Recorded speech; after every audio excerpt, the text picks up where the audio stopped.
Twelfth class history most important question भाग 5 शुरू करते हैं। क्वेश्चन नंबर 81, मोहम्मद बिन तुगलक ने किस विदेशी यात्री को अपना दूत बनाकर भेजा? तो वो था इब्न बतूता। कौन था? Ibn Battuta.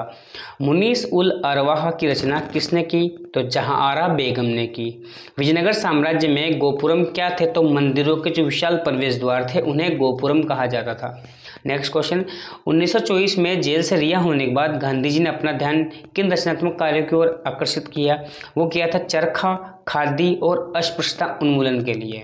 ठीक है, वापस रिपीट कर लेते हैं एक बार। मोहम्मद बिन तुगलक ने किस विदेशी यात्री को अपना दूत बनाकर भेजा? तो वो थे इब्न बतूता। मुनीस उल अरवाह की रचना किसने की? जहांआरा बेगम ने की। विजयनगर साम्राज्य में गोपुरम क्या थे? तो मंदिरों के विशाल प्रवेश द्वार को गोपुरम कहा जाता था। 1924 से जेल से रिहा होने के बाद गांधी जी ने अपना ध्यान किन रचनात्मक कार्यों की ओर लगाया? तो चरखा, खादी और अस्पृश्यता उन्मूलन में। नेक्स्ट क्वेश्चन की अपन बात करते हैं। संविधान सभा में भारत सरकार के संवैधानिक सलाहकार कौन थे? तो वो थे BN Rao. Next question, Sindhu सभ्यता का स्थल बना कालीबंगा किस राज्य में स्थित है? तो राजस्थान में। कालीबंगा कहाँ है? राजस्थान में है। मोहनजोदड़ो बस्ती कितने भागों में बटी हुई थी? तो ये 2 भागों में बटी हुई थी। तीर्थयात्री श्वेतशांग किस देश से आए थे? तो ये आए थे चीन से। कौन से देश से? चीन से। गौतमी पुत्र सातकर्णी किस वंश का प्रसिद्ध शासक था? तो ये सातवाहन वंश का था। वापस रिपीट कर लेते हैं। संविधान सभा में भारत सरकार का संवैधानिक सलाहकार BN राव। सिंधु सभ्यता में कालीबंगा किस राज्य में है? तो राजस्थान में। मोहनजोदड़ो बस्ती कितने भागों में विभाजित थी? तो 2 भागों में। तीर्थयात्री श्वेतशांग किस देश से आए थे? तो चीन से आए थे। गौतमी पुत्र सातकर्णी किस वंश का प्रसिद्ध शासक था? तो ये था सातवाहन वंश का। नेक्स्ट क्वेश्चन की अपन बात करते हैं। जैन परंपरा के अनुसार महावीर स्वामी से पहले कितने तीर्थंकर हुए? तो 23 तीर्थंकर हुए। महावीर स्वामी 24वें तीर्थंकर थे। Travels in the Mughal empire ग्रंथ किसने लिखा? तो ये लिखा था फ्रांस ऑफ बर्नियर ने, या बर्नियर भी कह सकते हैं अपन इसको।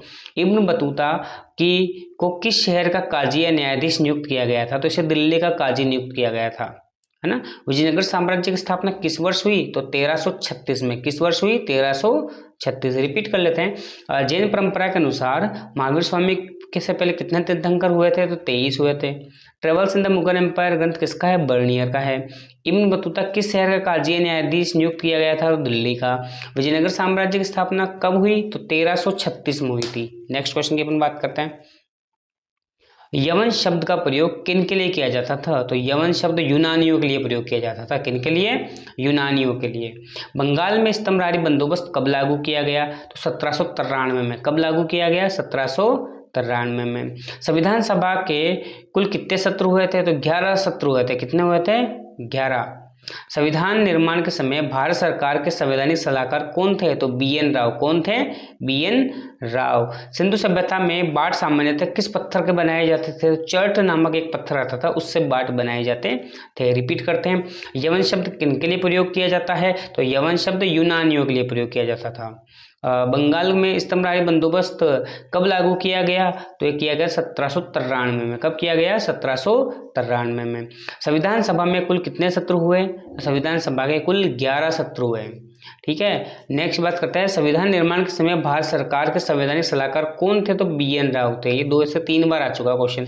सिंधु सभ्यता में बाट सामान्यतः किस पत्थर के बनाए जाते थे? चर्ट नामक एक पत्थर आता था, उससे बाट बनाए जाते थे। नेक्स्ट क्वेश्चन की अपन बात करते हैं।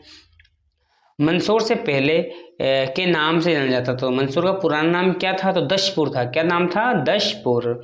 किस दर्शन के अनुसार विश्व अनित्य है और लगातार बदल रहा है? ये किस दर्शन के अनुसार है? तो यह है बौद्ध दर्शन के अनुसार। ठीक है, वापस देख लेते हैं। मंदसौर का पुराना नाम क्या है? दशपुर। किस दर्शन के अनुसार विश्व अनित्य है और लगातार बदल रहा है? तो यह था बौद्ध दर्शन के अनुसार। ये थे हमारे भाग 5। भाग 6 में है हम नेक्स्ट 20 क्वेश्चन लेकर आएंगे। धन्यवाद।